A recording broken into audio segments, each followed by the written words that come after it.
ప్రపంచవ్యాప్తంగా ప్రస్తుతం India brand అత్యంత పటిష్టంగా ఉందన్నారు ముఖ్యమంత్రి చంద్రబాబు. భారతీయుల గోల్డెన్ ఎరా మొదలైందన్నారు. దావోస్ వేదికగా భారత్ తరఫున నిర్వహించిన మీడియా సమావేశంలో చంద్రబాబు మాట్లాడారు. రాజకీయాల్లో వారసత్వం ఉండదని, చుట్టూ ఉన్న పరిస్థితి వల్ల అవకాశాలు వస్తాయన్నారు. పెట్టుబడుల కోసం రాష్ట్రాలు పోటీ పడినా ఇండియా ఫస్ట్ అనేది తమ విధానమన్నారు.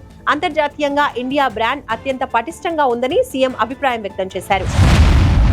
తెలంగాణ రాష్ట్రానికి పెట్టుబడులే లక్ష్యంగా దావోస్ వెళ్లిన సీఎం రేవంత్ రెడ్డి బృందం వివిధ సంస్థలతో వరుసగా సమావేశాలు నిర్వహించింది. ఇప్పటికే 10 సంస్థలు తెలంగాణలో పెట్టుబడులు పెట్టేందుకు దావోస్ వేదికగా ఒప్పందం కుదుర్చుకున్నాయి. ఈ 10 సంస్థల ద్వారా రాష్ట్రంలో 1,32,000 కోట్ల పెట్టుబడులు రానున్నాయి.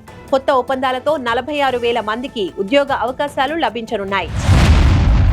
ముక్కు మీద కణితితో అల్లాడుతున్న చిన్నారికి ఎన్టీఆర్ వైద్య సేవ ద్వారా చికిత్స అందించి అండగా నిలిచారు ఏపీ విద్యా, ఐటీ శాఖల మంత్రి నారా లోకేష్. గుంటూరు జిల్లా తాడేపల్లికి చెందిన చిన్నారి అబ్దుల్ గత కొంతకాలంగా ముక్కు మీద కణితితో అల్లాడుతున్నాడు. ఉండవల్లి ప్రజా దర్బార్లో చిన్నారి తల్లిదండ్రులు వైద్య సాయం అందించాలని లోకేష్ ను విజ్ఞప్తి చేశారు. తక్షణమే స్పందించిన లోకేష్ చిన్నారి సమస్యను పరిష్కరించాలని సిబ్బందిని ఆదేశించారు. దీంతో ఎన్టీఆర్ వైద్య సేవ ద్వారా శస్త్రచికిత్స నిర్వహించిన వైద్యులు కణితిని తొలగించారు. మంత్రి చేసిన మేలుకు కుటుంబ సభ్యులు కృతజ్ఞతలు తెలిపారు. AP deputy CM Pawan Kalyan Singapore దౌత్యాధికారులతో సమావేశమయ్యారు. Singapore consul general Edgar Pang, consul Vaishnavi Vasudev తో భేటీ అయ్యారు. మంగళగిరి క్యాంపు కార్యాలయానికి వచ్చిన వారు పవన్ కళ్యాణ్ తో మర్యాదపూర్వకంగా భేటీ అయ్యారు. ఈ సమావేశంలో ఇరు దేశాల మధ్య స్నేహపూర్వక సంబంధాలు, ప్రజల సహకారం, సంయుక్త అభివృద్ధి, అవకాశాలను అన్వేషించే మార్గాలు తదితర అంశాలపై చర్చించారు. ప్రభుత్వంపై కావాలనే ప్రతిపక్షాలు తప్పుడు ప్రచారం చేస్తూ ప్రజలను తప్పుదోవ పట్టించేందుకు ప్రయత్నిస్తోందని మంత్రి ఉత్తమ్ కుమార్ రెడ్డి మండిపడ్డారు. రేషన్ కార్డుల విషయంలో ఎవరికీ ఆందోళన అవసరం లేదన్నారు. గత 10 సంవత్సరాల్లో బీఆర్ఎస్ ప్రభుత్వం కేవలం 40,000 రేషన్ కార్డులు మాత్రమే జారీ చేసిందని, అయితే తమ ప్రభుత్వం లక్షల్లో కార్డులు ఇవ్వబోతోంది అన్నారు. ప్రస్తుతం ప్రచారంలో ఉన్న లిస్టు తుది జాబితా కాదని, అది కేవలం వెరిఫికేషన్ కోసం మాత్రమేనని మంత్రి స్పష్టం చేశారు. హైదరాబాద్ లో ఫుట్పాత్ల కూల్చివేతలపై ఖైరతాబాద్ ఎమ్మెల్యే దానం నాగేందర్ ఆగ్రహం వ్యక్తం చేశారు. కూల్చివేతలపై అధికారులు ఏకపక్షంగా వ్యవహరిస్తున్నారని విమర్శించారు.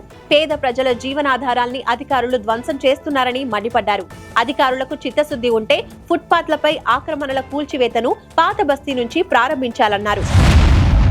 ముఖ్యమంత్రి చంద్రబాబుపై ఏపీసీసీ చీఫ్ వైఎస్ షర్మిలారెడ్డి మరోసారి విరుచుకుపడ్డారు. వైఎస్ జగన్ పాలనలో అదానీతో జరిగిన విద్యుత్ ఒప్పందాలపై చంద్రబాబు మాటలు ఈ దశాబ్దపు అతిపెద్ద జోక్ అని అభివర్ణించారు.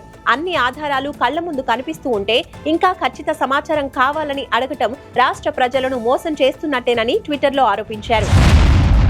కాంగ్రెస్ నేత రాహుల్ గాంధీ అనారోగ్యం పాలయ్యారు. దీంతో ఎన్నికల ప్రచారాన్ని రద్దు చేసుకున్నారు. ఢిల్లీ అసెంబ్లీ ఎన్నికల నేపథ్యంలో ఇవాళ ముస్తఫాబాద్ లో ఎన్నికల ప్రచారాన్ని రాహుల్ గాంధీ నిర్వహించాల్సి ఉంది. అయితే అనారోగ్యం కారణంగా వైద్యుల సూచన మేరకు ఈ ప్రచార సభ రద్దయిందని కాంగ్రెస్ పార్టీ తెలిపింది. శుక్రవారం మాదీపూర్ రాహుల్ గాంధీ ఎన్నికల ర్యాలీ షెడ్యూల్ ప్రకారం జరుగుతుందని చెప్పింది. దేశ రాజధాని ఢిల్లీలో అసెంబ్లీ ఎన్నికలు సమీపిస్తూ ఉండటంతో రాజకీయ పార్టీలు ఓటర్లను ఆకర్షించేందుకు విశ్వ ప్రయత్నాలు చేస్తున్నాయి. ఈ క్రమంలోనే తాజాగా ఆమ్ ఆద్మీ పార్టీ జాతీయ కన్వీనర్ అరవింద్ కేజ్రీవాల్ నిరుద్యోగులను ఉద్దేశిస్తూ ఆసక్తికర వ్యాఖ్యలు చేశారు.